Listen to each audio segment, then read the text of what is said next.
Alright, here's a battle with HyperKadaj. You might remember him from a battle we had earlier in which he almost got the victory with Mega Slowbro, but he is back and yeah, wanting a rematch. So let's go ahead and get into it and start. Boop. Okay, so yeah, May. Why does everyone name themselves May? I mean, I get it's the anime, whatever. Uh, so yeah, I lead with my Gengar as he leads with Chuckle. I do have Taunt, so I decided to go for it, and apparently he is an item that stops Taunt. And I didn't even know such an item existed, but now I know, and that's pretty good for him.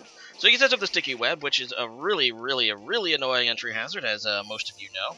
And yeah, now he's just going to switch out and switch into Espeon as I taunt that, and instead, well, no, I just go for the Will-O-Wisp. Sorry, just trying to get some residual damage on it, or if he switches out, get a burn on that. But this thing has Magic Bounce, which, yeah, really annoying. I end up burning myself. And then, at least I won the speed tie and went for a Shatter Ball to kill the Espeon. Yeah! Good job, Gengar. You get a treat.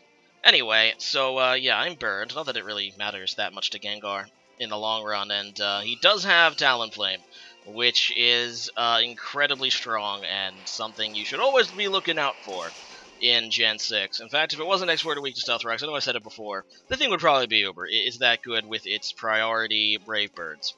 And it just murdered Gengar. So, I go out into Empoleon, and my speed falls, and I do it because I'm thinking that this thing is a choice bander, not a one that would want to set up, because it might try to set up against me, I don't know, if it was one of those. So I just go for the Scald, hoping that he'd stay in, but obviously he does not. He goes into Ferrothorn, and of course I don't get the burn, because I never get the burn when I really want to. And that would be cool to get a burn on a Ferrothorn, but it's not for me, not today. Anyway, so I defog away his little sticky web because it's annoying, and then he Leech Seeds me, which is predictable, but what can you do? And yeah, I'm going to switch out now because I don't like to be Leech Seeded, and I hope he doesn't continue to Leech Seed me, because that'd be lame. So I got into Victini, because Victini is, like, really strong and stuff, and yeah, obviously, probably will scare away this, and even if he goes into something that resists V-Create, a choice band V-Create will mess it up anyway. So he does go for the Protect to see what I would go for, and it is indeed V-Create, and he goes out in a Deontay, which is his Mega. It's a good Mega, especially as a lead. It's actually surprising that he didn't lead with it.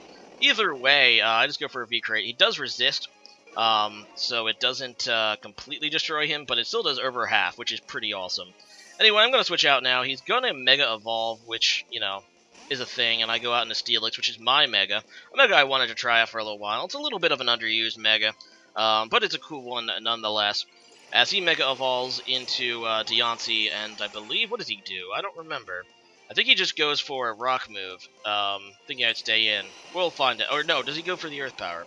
Either way, I Mega Evolve as well, and I actually thought that he'd switch out Deontay. He goes for the Protect, to see what I would do, which is a good play. As I go for the Stealth Rex, I did know Deontay had Magic Bounce as well, but as I said, I thought he would end up switching out, fearing Gyro Ball or something, but, or any Steel move, really. And, yeah, that kind of sucks, because I just set up Stealth Rex on myself, and then I Gyro Ball the Ferrothorn, which is going to hurt me a lot more than it's going to hurt him, so, yeah, getting out-predicted here by, you know, a ton, and that just is not good. Okay, so I'm going to switch out now. I don't want to stay in against this thing. I go into Latios. I do actually carry another defogger on this team, which is pretty good for me since he relies on his entry hazards, it seems. So, yeah, it's going to be another opportunity to defog, which is very much needed. I cannot really keep Latios in very long against Ferrothorn, though, because it's not going to be taking Gyro Balls very well, and I can't really damage Ferrothorn, but I really wanted to get off the defog anyway. Either way, it is now time to switch out. I do not want to lose Latios quite yet. I do have Recover on it, so it can always heal up again later. So I go out into Victini because, yeah, Victini pretty much scares away this Ferrothorn effectively. Does take a little bit of damage to the Gyro Ball, but I'm just going to keep going for the V-Create. I know that it can wreck just about anything, like I said. Even something that resists, it's going to do about half. At the very least. He goes out in a Mandibuzz, which is a physically defensive Pokemon, and this thing doesn't like to take it very much either. Look at that damage, man.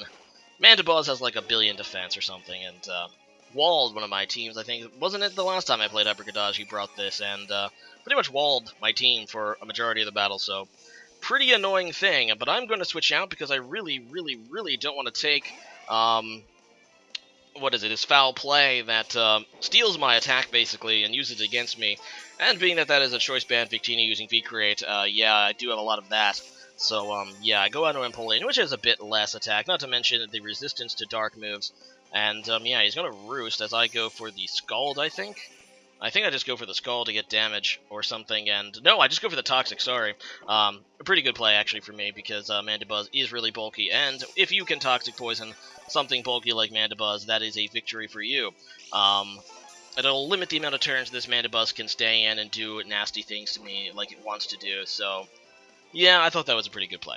Anyway, he weirdly stays in here and decides to knock off Empoleon. I guess that does help him, because it gets rid of my leftovers, but he's not really going to be taking Scald. I mean, he actually does take Scald pretty well, I lied, but I think this thing is more of a physical defensive dude, and with the Toxic Poison up, he's really not going to want to stay in much longer. He goes for the Roost, which I thought was actually a pretty puzzling play, because I'm pretty much guaranteed to do as much damage now that the Toxic is in turn 3, and Scald does about 25%, maybe a little bit less, but I didn't really think he's going to get that much health out of it, and he doesn't really, so yeah, I don't know. He just kind of risked a crit or something.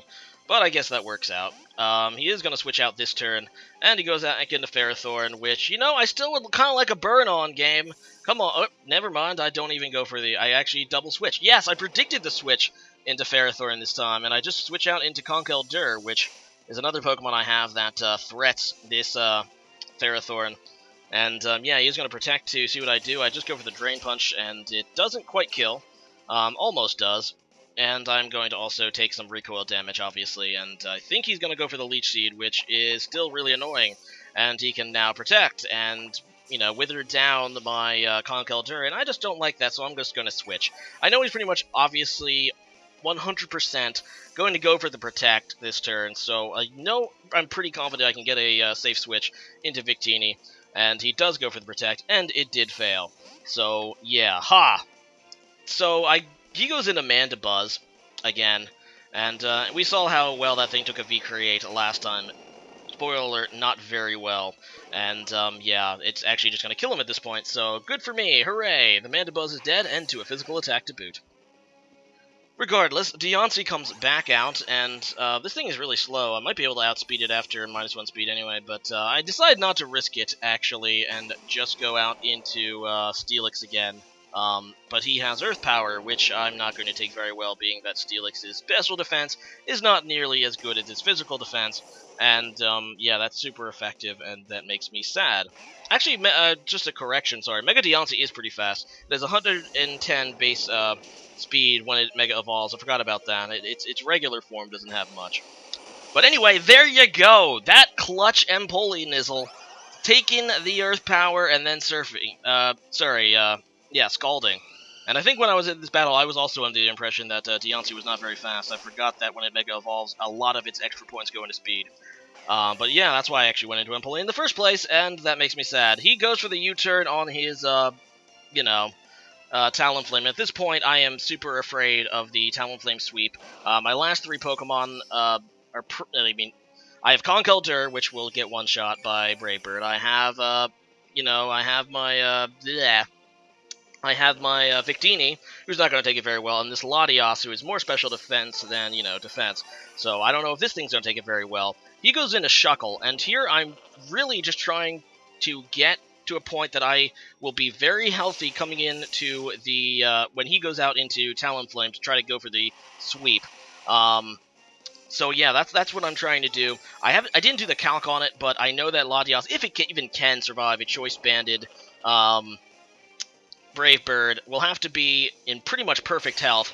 Anyway, so he's going to do the infestation thing to lock me in, or keep me in, and then he goes for the Encore, as then he sets up Stealth Rocks, which is also a problem because Victini is weak to Stealth Rocks. I do have the Defog on Latios, but I am currently locked in to Thunderbolt, and if and when I, you know, it wears off my Encore, he can just do it again, and I don't want to be locked into Defog, obviously. Thunderbolt is probably my best chance to take out the Talonflame. So this Latios needs to be in pretty good working order, or I need to get rid of those Stealth Rocks to give Victini a chance to survive a Brave Bird. But I'm in a sticky situation. Anyway, he also sets up Sticky Web, which is not really a big deal since he's basically going for the win at this point with Talonflame, and we both know it, and that thing's going to outspeed any of my Pokemon no matter what. But either way, I go for the Thunderbolt again. I'm just going to take this Shuckle out with Thunderbolt as he Encores me again into Thunderbolt, which is a pretty good play. I knew it was coming. I decided to lock... In fact, I decided that turn to lock myself back into Thunderbolt because it would have been a problem if I locked myself into Defog, because I obviously would be locked into it and it would have to, switch out. And, yeah, he would probably just go out into his Talonflame and start the sweep right there. Either way, unfortunately, I cannot get rid of these entry hazards because obviously Gyro Ball is going to do a ton of Latios. We saw that earlier. So I really can't afford to take one and wait for the Encore to wear off. So I'm not going to be able to get off that Defog, which, it's pretty key because that Stealth Rock damage really could be the difference of a Brave Bird KO or not. Now, again, I did not calc how much damage I would need if I even can survive, but at this point, I mean, there's nothing I can really do to stop him from sweeping with his Talonflame, so I just have to try my best to be as healthy as possible, and unfortunately I was not able to get rid of the Stealth Rocks, which I think is pretty huge. And not to mention, my Latios is not even full health. I had to switch it out when he was, still in green, but not 100% full, which would have given it a better chance. He locks himself into Brave Bird against my Conkeldurr. There's nothing really Conkeldurr can do but die, and I have to hope that Latios can survive it at this point. I don't really think it can because of the Stealth Rock damage, and then he goes for the Brave Bird. Oh, come on, Latios, you can do it. You're bulky enough, right? You can do it? No, it really can't. Latios. Oh, well. But yeah, there you go. It then hurts itself even more, well, with his recoil, and, yeah, Victini's not going to be able to take it either, especially after the Stealth Rocks, but I tried my best. I have no regrets. I really should bring a hard counter to Talonflame in battles in the future. Either way, it was a very good match, HyperKadaj. He really actually kind of outplayed me early on. I kind of made a comeback, but still didn't have an out for that Talonflame. Leave a comment about this. What Pokemon do you think is a little bit too good for you? If you had to ban one Pokemon, and let's assume that you have to, what Pokemon do you think is the most abusable Pokemon currently in the metagame? As for me, it's probably Talonflame. I've used it. It's been used against me. Man, that is a thing that would certainly be Uber. Let me say that. Certainly be Uber if it was not exported weak to Stealth Rocks. I still think it's kind of borderline on there. Same thing with Mega Slowbro. That's what I also think. Mega Slowbro is pretty close to that Uber category as well. Either way, leave a comment about that, and I will see you guys next time. Bye.